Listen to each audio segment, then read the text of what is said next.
Good morning. It is week 2 of our PACS3 online course. So how are you feeling? Hopefully you feel pretty good about our virtual setup. Let's talk a little bit about week 2. Excuse me, I'm dry this morning. I must need more coffee. All right, so last week we kind of talked about what is ethics? What are our definitions of ethics? And hopefully you'll realize that it's all a little bit different, right? There's no right or wrong answer. For example, on the altruism quiz, you could have a really high score or a really low score. That doesn't mean good or bad. That's just you. And today or this week, I want to talk about, well, where did you come from?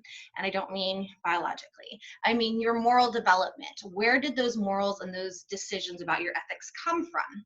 For me, probably a lot of it had to do with my grandmother. Even though I was raised by my parents, my grandmother was the one who really instilled in me my personal moral code. But there were other things as well, whether it be friendships, challenges, things that I've gone through in my life to shape who I am today.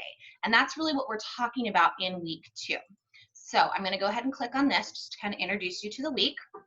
We have multiple readings here, including a video that I want you to watch to think about, are we born good or do we have a desire to be bad?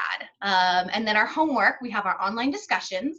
We have our Zoom meeting. Remember, those are not required, but they will give you extra credit points.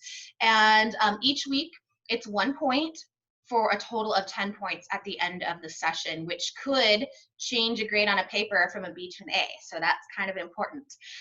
Because everyone in this class has different schedules, remember that the Zoom meeting this week will be on Thursday. We're also contributing to our portfolio this week, and that is in the prompts or in the online lecture on the next page. And our homework this week is part 1 of the autobiography project. So if you joined me last week on our Zoom meeting, I think Michaela was the only one, we talked a lot about the intro to the autobiography project and what the goal of PACS is. So this will get you started on it. So if you click on next, you'll see my lecture. Now, if we were meeting in person, this would be the PowerPoint slideshow that I would show to you.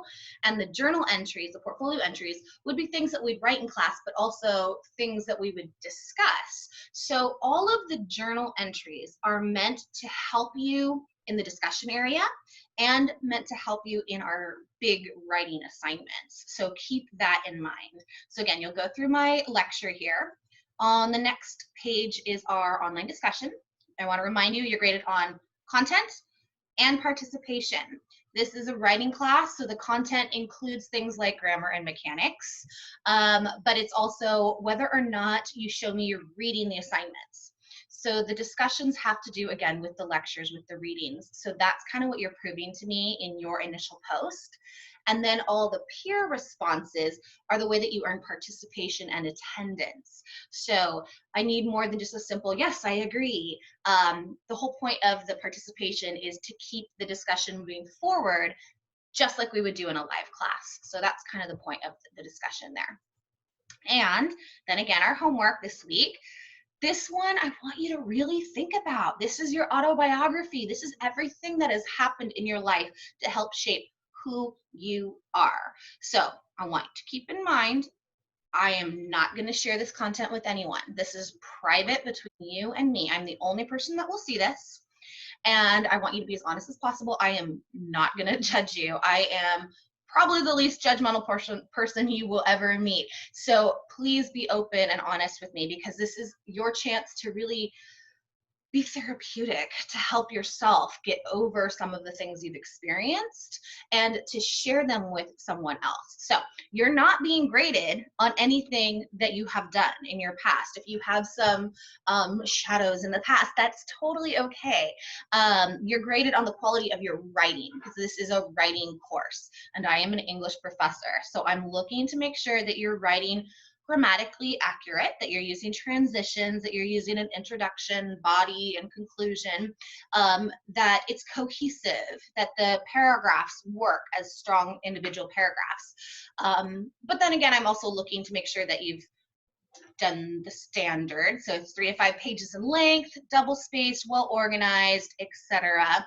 You can see exactly how I will be grading you here on the rubric. So as I mentioned last week, sorry, I'm talking kind of fast.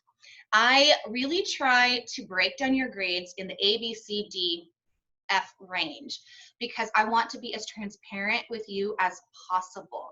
So if you just barely meet these criteria, it doesn't mean an automatic A, right?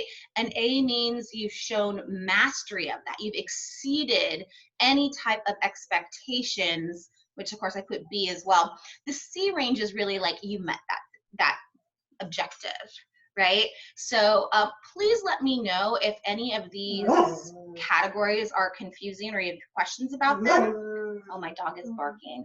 I try to make it, again, as transparent as possible because I want you to understand what I'm looking for in a senior level writing course. Remember, my goal and my hope is that you will either A, enter a very professional career, or B, go to grad school. And both of those things require very strong professional writing.